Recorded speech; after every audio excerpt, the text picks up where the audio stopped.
folks, it's a little late for me, but yeah, it's about 10 o'clock at night. But let me go ahead and show you the decisions I've made for my team, and maybe you'll agree with them, maybe you won't, but we're in the top 99%, so what can I say? All right, here's what we've done. Able, let me go ahead and bring this down on the side here real quick to compare. So Able, we're not changing anything. It's already where it needs to be for the low tech market. Amoeba, Annoy, Abe Lincoln, and Ach. Well, in order to keep their ages down, we have to make some change. So I made pretty much minimal changes. And I couldn't get it much better than what you see there, but still keeping them in, competition mode. See, I bumped them all to 12 point whatever and 7 point whatever. If you look over here, I've got it at 11 and 12 and 8 and 7. So I'm bringing them into a competitive area compared to everybody else in the market. Let's see down here, high tech market. Yeah, so I won't be the only one changing these. So I went ahead and took care of it. Best is going to be in there trying to take over some, but I've got so much market share, you won't be able to steal it from me. So that's not going to be a problem. Let's go ahead and take a look over at marketing. You'll see I will have dropped the prices on everything except for Able. Able is where it needs to be at the 75% of the max. This is dropping. I dropped it an extra couple bucks all across the board. Essentially, I was at 110 million before I dropped it. Now I'm at 104 million for the profits coming in, and that's okay because I kind of needed to reduce that a little bit.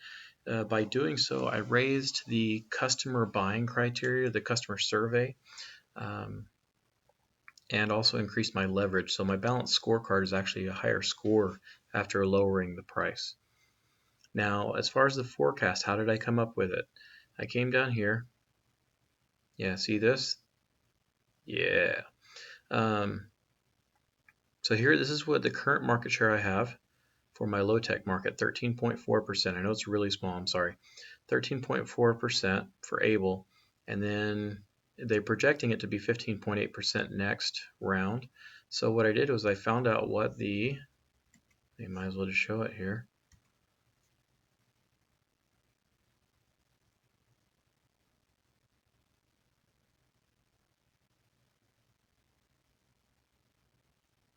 There it is right there.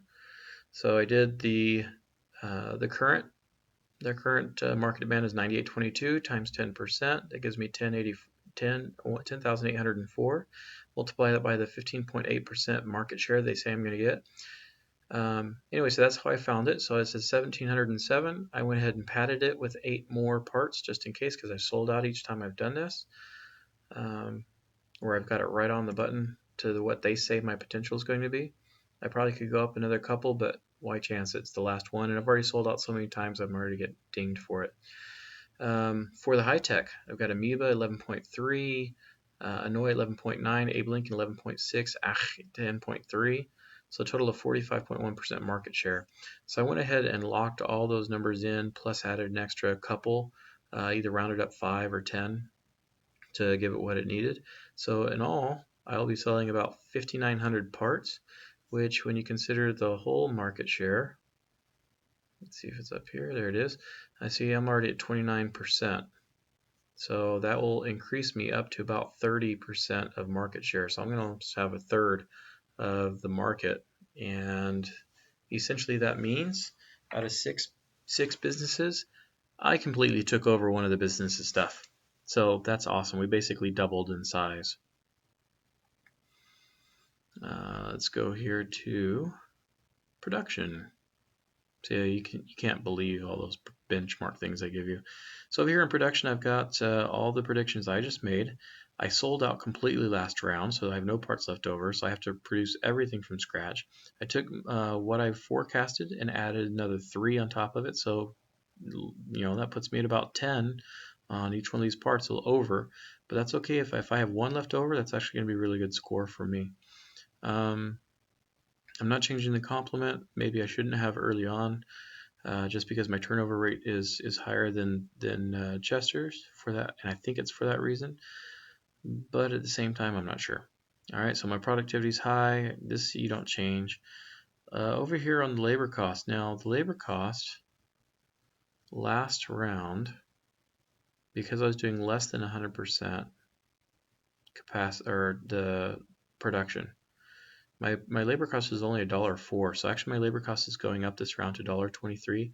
Last round, it cost me $9.44 for material. This time it's $9.37.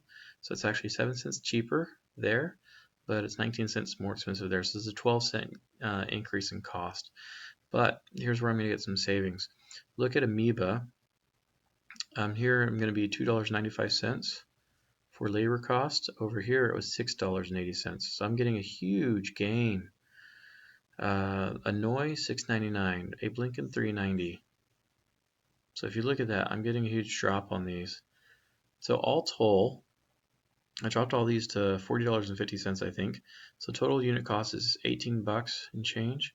And so I'm going to make $22 in each one of those. About $21.50 on that one. So that means I'm increasing in my profitability because I brought up my automation this last round. So I'm across the board more than 50% on my contribution margin. The only way I could bring this lower is if I wasn't putting these guys in overtime. See the second production, 32%, 51%, 71%, 54%, 60%. So had I increased the capacity last round, for example, so instead of 600, 700, 650, 700, if I'd have put them all at about, I don't know, about 800, 900, this labor cost would be lower, which means I'd make even more money per part sold. Now it tells me I have 60 million that I can invest. This is the last round, so technically I shouldn't spend anything, but because of the scorecard, they have to look at your business as if you're not planning on going out of business. They have to look as if you're trying to continue your business going. That's how you get your points. So we try to do just enough to eke out as many points as possible on the balanced scorecard, but at the same time I have as much profit left over as possible. Now look at here. Look at this margin for labor. It's like nothing for Able as a low-tech market. So that's really cool. Let's see, but see my profit margin. See, 16 bucks versus 22, 22, 21 and a quarter, or 21 and a third, 21, almost 22. So when you're considering how many parts that I'm selling, which is better, to be in the high-tech market or the low-tech market? Well, if I was in the low-tech market, let's take for instance Crunch, they have the highest market share. They're going to sell about 25, they'd probably be able to sell about 2,800 parts here.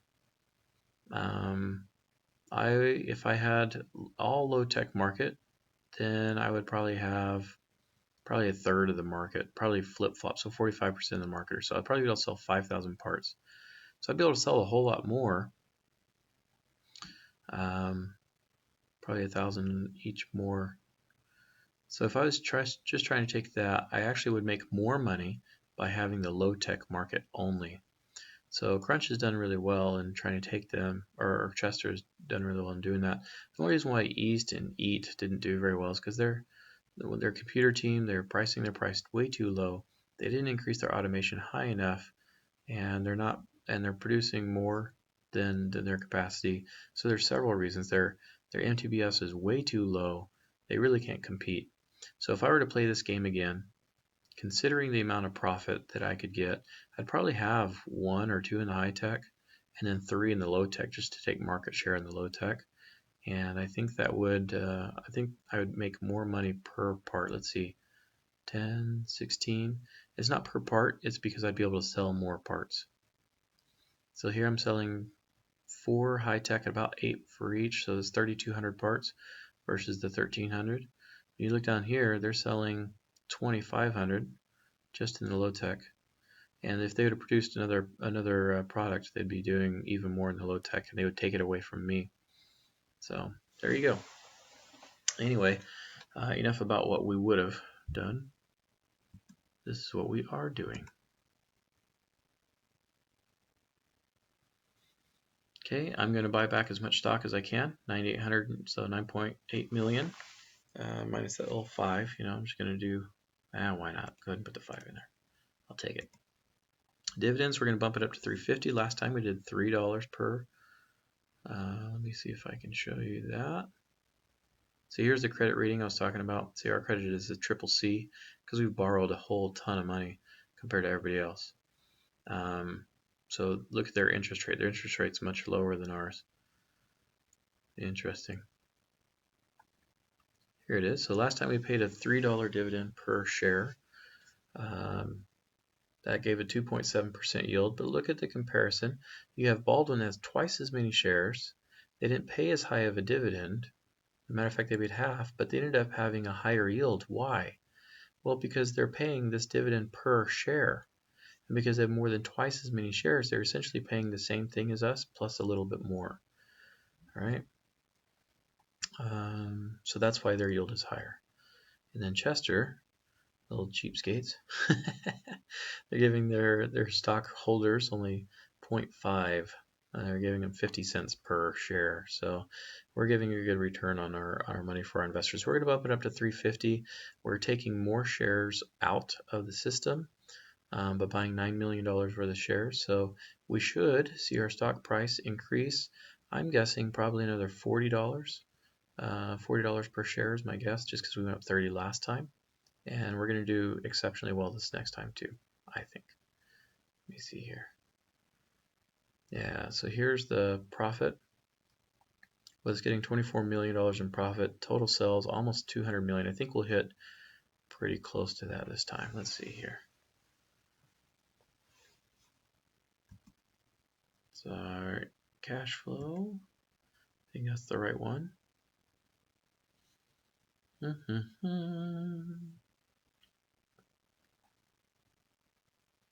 look at that. That's interesting. I don't usually go into the cash flow. Let's take a look at the balance sheet. No, that's not the one I want. Income statement. Yeah, that's probably it. Total. There it is. Sales 217. So we're projecting 217 million in sales next time. We're going to spend 119 million. So let's compare. Let's see, this last round. Oh, went the wrong way. Excuse me. So this last round, we were at 48.2% contribution margin. We're going to hit 55.2 this time. So that is pretty amazing. So we'll be the top of the heap on that. The net margin, net profit, we're projecting 51 million for our net profit instead of 24. So we're going to double our profit, which would put our cumulative profit over 100 million. Contribution margin at 50s, etc. I'm really curious to see what they're going to do this next round, Chester, to see. I'm guessing they're not going to put any money into anything, and they're probably not going to borrow anything. Maybe they will. I don't know. If they pay attention to their balanced scorecard, they will. Return on equity. Yeah, we're kicking butt on ours. I mean, really, I really couldn't ask for a better result being at 99%. I mean, really. Return on assets, we're at 27% for this next one. So that's going to skyrocket. That's one of the things we're supposed to be graded on. Here's return on sales, 23. Return on equity, 45.9%. Projected market, holy cow. Our projected stock price is 191 bucks per share.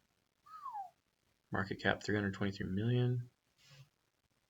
Yeah, we're really just gonna, that's gonna be great. The yield is only 1.8%. I actually could bump up our dividend a little bit higher if I wanted, but I'm going to leave it at that. Honestly, I think that looks pretty good. Let me see. What do you do? This last time around, we gave 2.7% yield, so I might bounce that up. So we'll have to double. Let's see what happens when you do double this. Let's go to finance.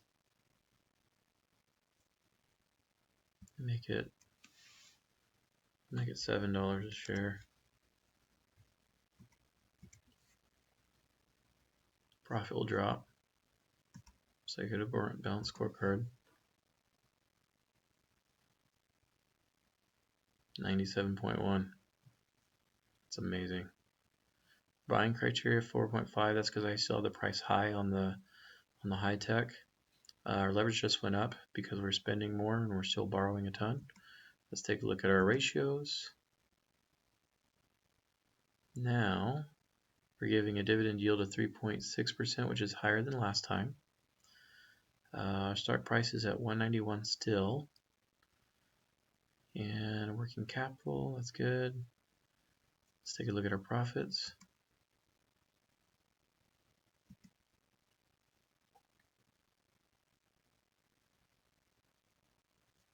They're still at 55% contribution margin. Net profit 51 million. So we're gonna see this go straight up through the roof. This next one is gonna be like way up here. So overall, those are the decisions. Let me go ahead and show you our decisions as a whole. There's our decision summary. So we have high MTBS across the board at this point because we're not charging a whole lot. Changed our promo budget all the way across almost. Our sales budget, I'm still keeping it at 3 million because I want to keep the accessibility high to maintain our sales forecast. And you know, this is the part of about the gamble, is with this being the last round, I could see the other teams jumping this down to 0 and us having the huge accessibility and everything and selling more and selling out because of that, and them not selling as much. But I'm going to keep it high. That's what we did. TQM, we kept it at 1 all the way across the board because we noticed that the 250,000 for each one did nothing for us last time. And let's see, starting, ceiling. Look at these benefits for these folks. Cool. All right, those are our decisions. I really hope that through these 8 rounds, you guys have learned something from the decisions I've made, or our team has made. We've done really well for ourselves, 99%. There's really not any way you could do better than hitting that top 100%. And by having emergency loans throughout the rounds, that was one thing that prevented us. The forecasting, you really have to pay attention to the forecasting and see what your market share is versus how many you sold the time before. And that gives you a pretty good idea of what you can sell the next time. Now, it's hard to forecast when you have other people's parts that come in, but when no one's producing more parts, like has happened the last round and the round before, then realistically, it's really easy to forecast.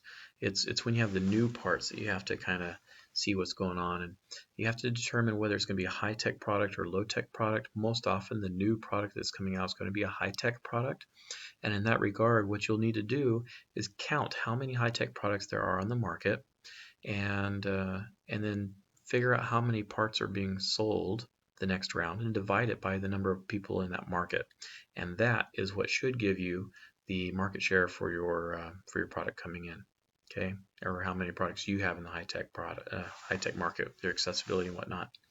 That should give you a pretty good idea to be able to forecast. So if you have any questions or comments, please put them down below. As I said earlier, I'm going to have my final exams coming up, and my final exams will have 4 products instead of 2. Excuse me. So when we switch over to 4 products, you're going to see a little different. It's obviously an individual thing. For the team play, I've pretty much done everything individually anyway. So you'll be able to see how I make my decisions based on 4 products. So that'll be interesting. I know that in the past CapSim has changed the way that they've played, and I've seen other people that have done it with 4 products. So hopefully I'll be able to assist you. Hope you've enjoyed yourself. You guys have fun.